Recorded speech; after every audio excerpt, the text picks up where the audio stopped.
Hai everyone, selamat datang kembali di BookTube channelnya Vio. Selamat datang di tahun 2025. Ini adalah book haul pertamaku di 2025, edisi bulan February. Sebetulnya ini ada beberapa buku yang dari Januari, cuma pas Januari kemarin tuh aku bener-bener sibuk dan gak sempat bikin video YouTube sama sekali, maafkan aku. Jadi aku gabungin aja ke February book haul, oke? Ini ada beberapa bukunya, jadi langsung aja kita mulai. Yang pertama ini dari Mizan, lebih tepatnya tuh dari Pastel Books ya. Pastel Books itu adalah penerbit di bawahnya Mizan.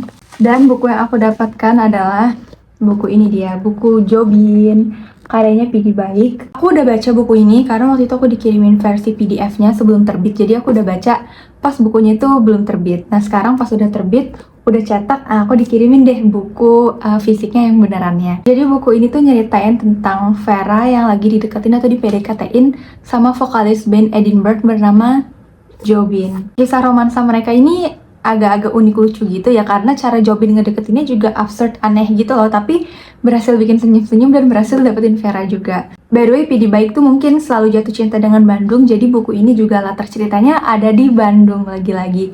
Tapi ini berkisar di tahun 2009 sampai 2010. Kalau buku-buku sebelumnya kan di tahun 1900-an kan, tapi kalau kali ini udah di tahun 2010-an. Paket yang kedua ini aku ada kiriman dari Sesa Media Pustaka. Kalau nggak salah itu buku non-fiksi deh, seingat aku. Nah ini dia. Judul bukunya adalah Positivity Power, karyanya R.D. Asti, Rahasia Keajaiban Kekuatan Pikiran.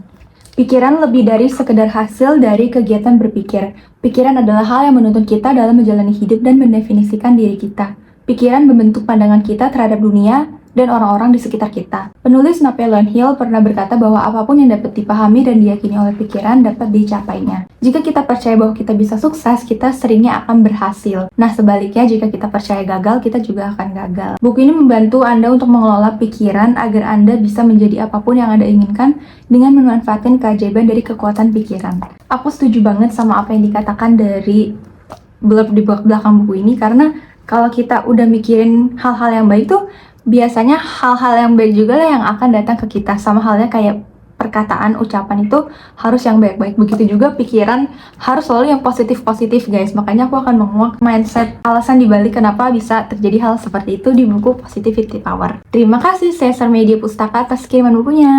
Selanjutnya aku punya kiriman dari penerbit baca. Cuma udah aku buka duluan karena aku terlalu excited waktu itu. Dan aku pikir aku mau baca, tapi ternyata belum aku baca juga. Kalau teman-teman tahu, Han Kang itu tahun kemarin menang Nobel Prize winner untuk kategori literatur.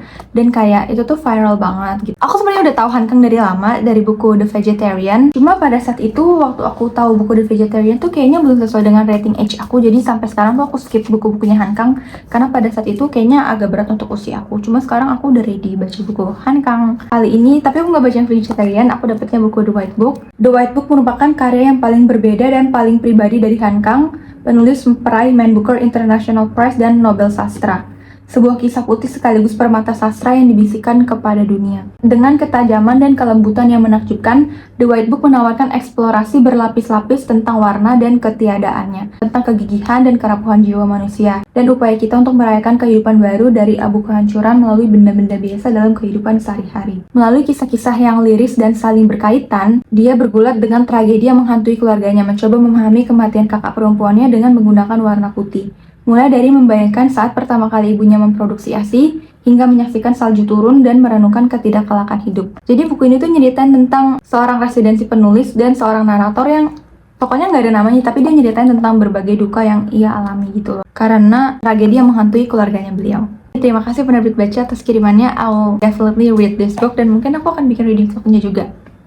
Ditungguin ya. Dan selanjutnya ini adalah buku-buku yang aku dapat selama aku magang di Gramedia. Aku baru magang aku bikin video ini aku baru magang 2,5 minggu. Jadi ini buku-buku yang aku dapatkan karena aku jadi talent. Sebenarnya talent itu bukan kebagian divisi aku sebenarnya, karena aku bukan bagian untuk jadi talent gitu. Cuma kadang-kadang diminta tolong, jadi aku dikasih buku. Dan pertama aku dapat buku dari GPU. Itu aku pilih buku ini, Pasta Kacang Merah, karyanya Durian Sukegawa. Aku udah lama penasaran sama buku ini karena katanya heartwarming tentang Sentaro yang gagal menjalani kehidupan karena ia tuh memiliki catatan kriminal. Terus sulit juga meninggalkan kebiasaan minum alkohol dan impiannya menjadi penulis semakin pudar. Namun suatu ketika segalanya mulai berubah karena seorang wanita tua bernama Tokue dengan jemari yang aneh bentuknya datang ke kehidupan Sentaro. Tokue mewariskan pengalaman 50 tahunnya membuat pasta kacang merah kepada Sentaro. Namun seiring persahabatan di antara keduanya mulai terjalin, tekanan dari masyarakat terhadap kondisi Tokue mulai mengungkap rahasia gelap yang wanita itu simpan rapat-rapat. Rahasia itu kemudian menuntut harga yang sangat mahal. Pasta kacang merah adalah harmoni kudapan manis dan persahabatan, kisah bagaimana harapan dapat membantu manusia menghadapi kelamnya masa lalu. Menarik kan ceritanya pasta kacang merah, walaupun judulnya pasta kacang merah, ada sih pasti yang ngebahas tentang pasta kacang merah karena si Tokuo ini kan bikin pasta kacang merah udah lama banget. Tapi ini lebih mengungkap kehidupan sisi tragedi buruknya dari kehidupan mereka. Selanjutnya aku dapat buku ini, judulnya adalah Queen Charlotte, Ratu Charlotte yang terinspirasi dari seri original Netflix Queen Charlotte karyanya Shonda Rhimes. Tapi ya, ini karyanya Julia Quinn and Shonda Rhimes. Ini baru terbit banget di GPU, di Gramedia Pustaka Utama, tentang putri Jerman Charlotte of Mecklenburg yang cantik, keras kepala, dan sangat cerdas. Tapi sifat berapi-api dan kemandirian Charlotte adalah alasan ia dibutuhkan.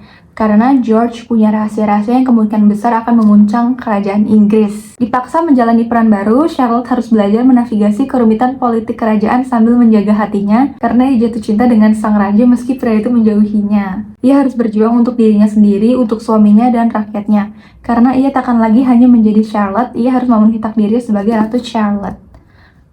Aku suka banget topik kerajaan seperti ini, apalagi kerajaan Inggris nggak sih kayaknya? Iya nggak sih Queen Charlotte ini? Tadinya dia masih jadi putri, tapi sekarang akhirnya dia jadi queen. Berarti bapaknya meninggal kah? By the way, FYI, aku belum nonton seri original Netflix, jadi aku bener-bener gak tahu ini ceritanya tentang apa. But I'm excited untuk baca karena melihat dari sinopsisnya ada politik-politik kerajaan yang itu aku selalu tertarik dengan politik kerajaan, gak tahu kenapa. Dan buku selanjutnya ini aku dapat dari KPG. Aku tuh pilih 2 buku, dia tuh bebas pilih. Yang pertama aku beli buku ini, Re dan Perempuan, karyanya Maman Suherman. Kalau buku ini tuh nyeritain tentang Re, pertemuan Re, si pelacur lesbian yang mengubah jalan hidup Herman, mahasiswa kriminologi yang menganggap Re sebagai sekedar objek penelitian skripsinya, namun yang terjadi malah sebaliknya.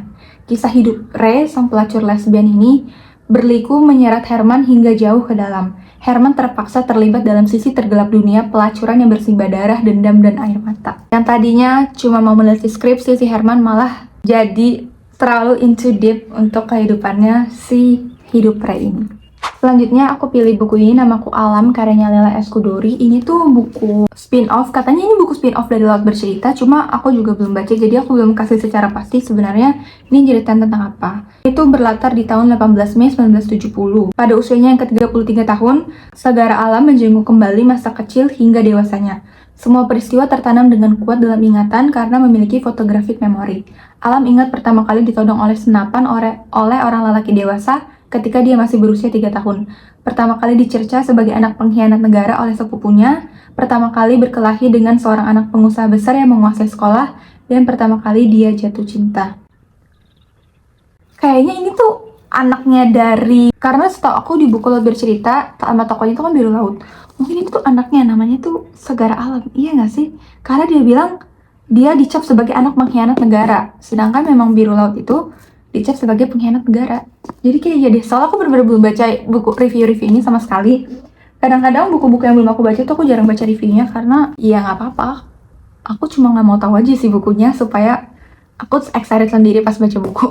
Jadi ini adalah ke-6 buku yang aku dapat. Bukan 6, ada 7 buku yang aku dapat totalnya nih. Semuanya aku sangat-sangat excited karena bukunya menarik semua. Aku jujur aja makin lama kesini makin banyak banget buku-buku terbitan bagus, dan kayak kenapa waktu aku sangat sedikit untuk baca, aku sangat menyayangi hal itu. So thank you teman-teman udah nonton sampai habis. Sampai jumpa di buku aku selanjutnya. Bye bye.